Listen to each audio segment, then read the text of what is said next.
Hello guys, welcome back to our YouTube channel guys. Ngayong March 13, 2024 para naman po sa latest update natin dito kay Realme guys, sa mga nagtatanong ng budget phone.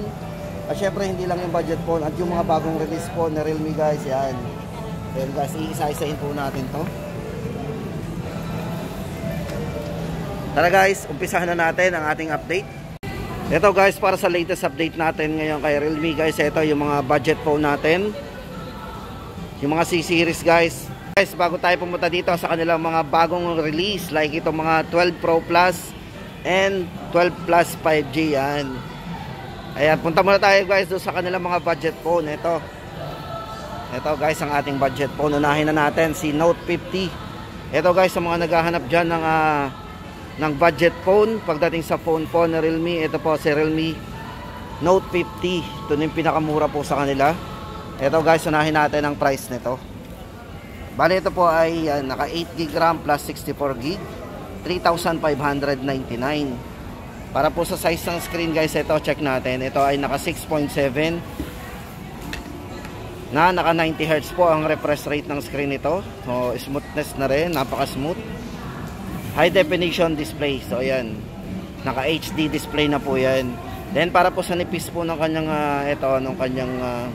design, ito po ay naka 7.99mm.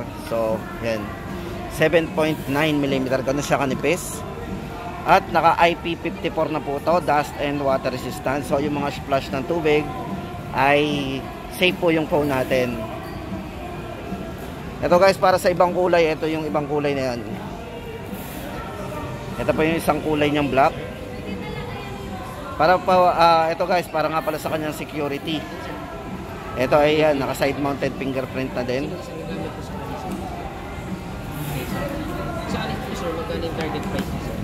Ito guys, para sa latest update natin, Realme Note 50, 3,599. Then guys, next natin, ito po Realme C51. Ito guys, budget phone pa rin to. O, sa mga naghahanap dyan ng may malaking internal storage na nakasale na rin, ito po si Realme C51. Bali ito po dating 6,499, ngayon po ay 5,000. So 5,499 na lang ngayon. O yan guys, ang ating update dito sa mga naghahanap po ng mga budget phone na nakasale dito kay Realme. Ito po yan, naka 8GB RAM 128 na po tayo. Para po doon sa highlights guys, ito 33 watts superbook charge, mabilis na po mag charge yan. Tapos sa 90Hz refresh rate pagdating sa smoothness ng screen. At naka 50 megapixel na rin po ito para sa kanyang AI dual camera.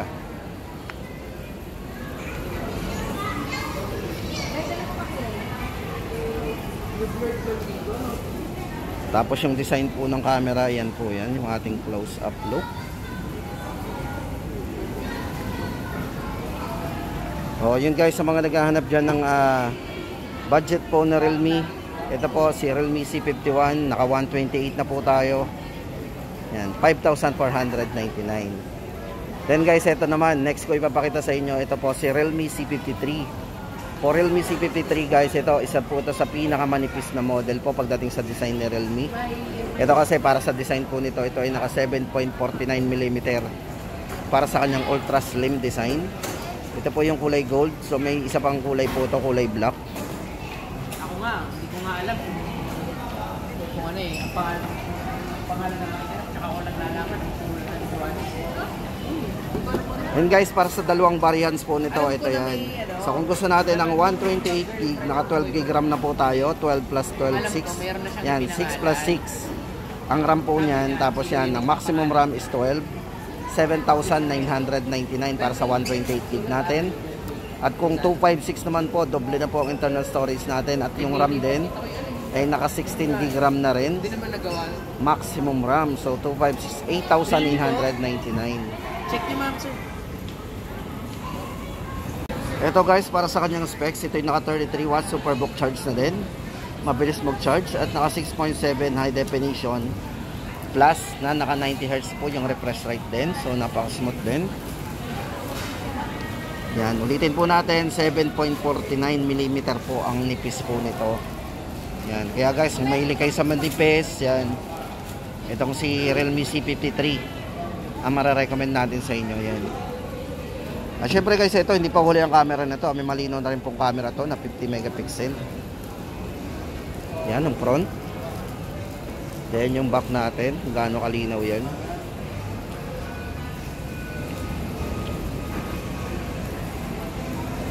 At pagdating po nga pala guys sa video, ito ay naka 1080p na 30 frame per seconds din. So no worry na rin naman tayo kasi may malinaw na rin naman tong video resolution. So yun guys, sa mga naghahanap dyan ng update natin para kay Realme C53, ulitin natin 12GB RAM 128,7999 at 16GB RAM 256 8,999 Realme C53. Then guys, ito naman ang update natin for Realme C55. Ito guys, good news kasi ito, tuloy-tuloy pa rin yung kanyang promo dito na less 1,000. So meron siyang price drop na 1,000. Yan. Ito guys, dating 10,999, ngayon po ay 9,999 na lang. Para sa kanyang specs guys, ito for Realme C55, ito ay naka 64 megapixel na po pagdating sa kanyang main camera. Yan, 64 MP. So may malinaw na po tong camera. At guys, ito pagdating sa video, so check po natin yung video nito. So ito guys ay naka 60 frame per seconds din pagdating sa video, 1080p 60 frame per second. So may experience natin dito yung smoothness ng video niya. Yan. Yan, bali ang size ng screen nga pala nito guys, ito ay naka 6.7 full high definition na po yan. Yan, na naka punch hole screen. Tapos naka 90Hz po yung refresh rate ng screen. So sa battery guys, meron siyang 5,000 mAh battery Yung specs with 33 watts superbook charge na din. Mabilis na mag-charge. At syempre guys, mga gamer, eto, no worry tayo kasi ito ay naka MediaTek Helio G88 na rin. So kayang-kaya na po nito yung mga game na mostly na nilalaro natin. Yan guys, ang update natin dito for Realme C55 9,999. Naka 256GB na po tayo. Yan, discounted. Tapos guys, ito, punta na tayo dito kay Realme 11. Ito guys, good news kasi ito ay dating 13,999 no. May discount siyang 1,000. Price drop po yan ng 1,000. Ito bale naka 16GB maximum RAM, 256 internal storage na din. Ngayon po ay 12,999. 67 watts superbook charge, so may mabilis po itong mag-charge. So isa po sa highlight nito yung charging niya, 67. Tapos naka 108 megapixel pagdating sa kanyang camera. So maliwanag po yung camera nito guys. Ito kasi naka 108 Pro Light camera. So kung mapapansin nyo guys, napakaliwanag po ng camera nito. Yan. At para po sa display guys, ito yung display po nito is naka Super AMOLED display na din. So napaka-vivid ng screen resolution po nito. At para sa chipset guys, ito naka MediaTek na po ito. MediaTek Helio G99 gaming chipset po nito. Yan, ito po si Realme 11. Discounted from 13,999 less 1,000, magiging 12,999.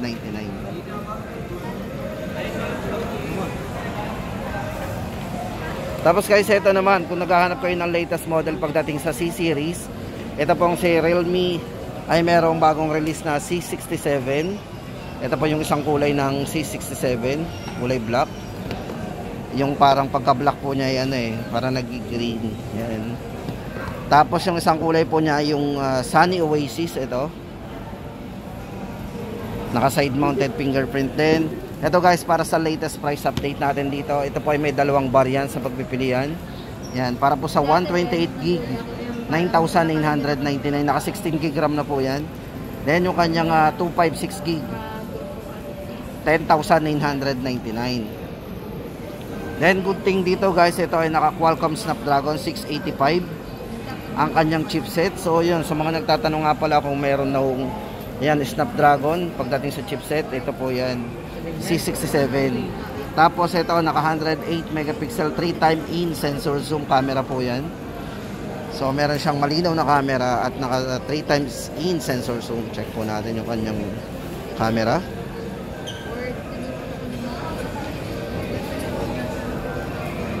Ako talaga hindi. Ako kasi nung mga kagrupo ko, marunong sila mga mag-computer. Laking computeran kasi. Ngayon, ako nagsusulat ng mga itatype nila kaya malaking pag minsan nga nasa culinary ako, nagsusulat ako doon. So yun guys, para sa latest update nito. Ito nga pala guys, yung nipis, oh, check natin. Medyo may kanipisan din to. Kasi ang nipis po nito is 7.59 mm ultra slim design din. Yan. Guys, ulitin natin. 9,999 128 at 10,999 kapag 256 gig ang i-avail natin. Realme C67.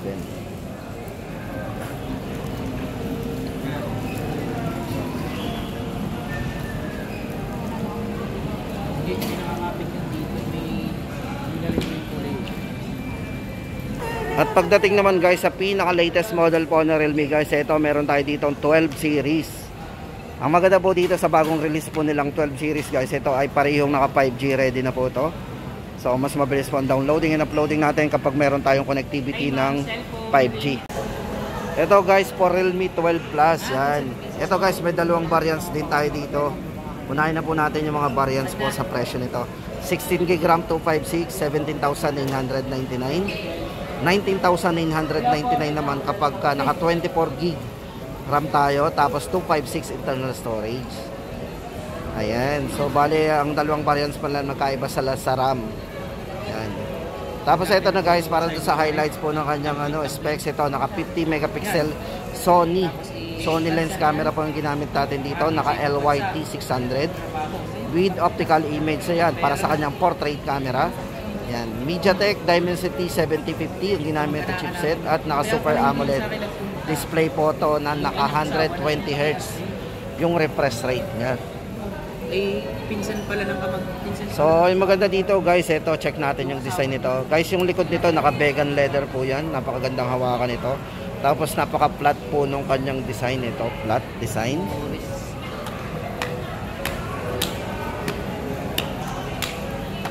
Ito, check po natin yung kanyang camera dito ha. Guys, ito maganda sa camera nito, naka Sony lens.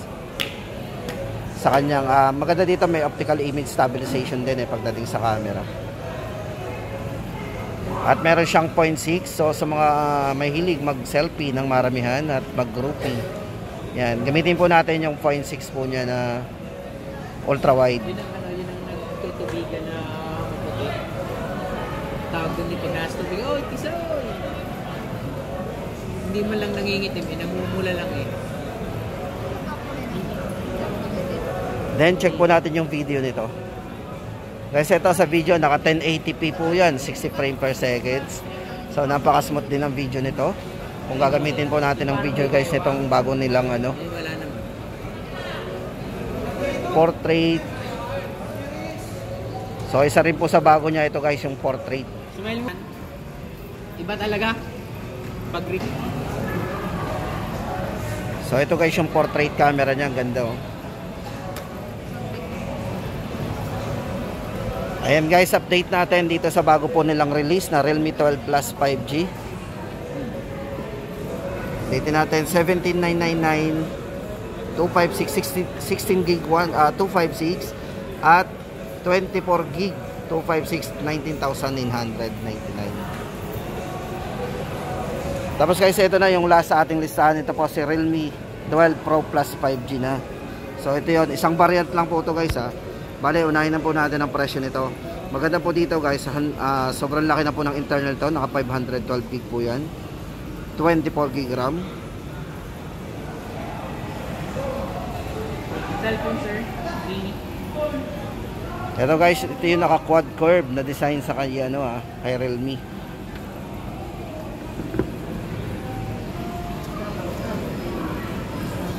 Ito guys, para sa highlights nito, ito naka 64 megapixel periscope portrait camera. Check po natin yan. 50 megapixel po Sony camera IMX890 yung ginamit with optical image stabilization din. Pagdating po sa chipset, naka Qualcomm Snapdragon 7S Generation 2 na po yan. Grabe, ang ganda ng camera oh. Check po natin yung camera nito guys, kung gaano kaganda. Naka 6 times zoom din. Uy. Guys, ito nga pala yung naka 120.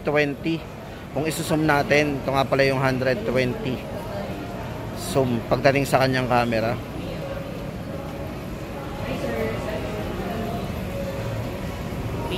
Meron siyang group portrait. So, dual view video. Check natin dual view. Meron ka rin natin easy eh. Pinagdumala yung birthday at saka ako nga hindi ko pa alam kung tuloy yung ticket ni Totoy eh. Kung nga nagkabos na kami sa pera, ang gamit mo na sa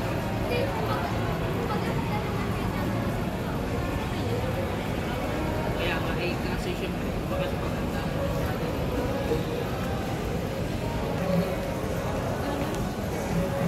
Nagbebenta mo ako bago kumain. Kain na kita ng isa. ako dito kakain sa loob, may binalang. Ito guys, so naka vegan leather din yan. Ito guys, para sa latest update natin dito kay Realme 12 Pro Plus 5G, 25,999. Ang aking katropa, tinanggal na ako sa pag-iisang. Pwede naman na yung gulo. At yan guys, ang ating latest update ngayong March 13, 2024 dito kay Realme. Sa mga naghahanap nga pala ng update, ito na po yung ating latest update sa kanya.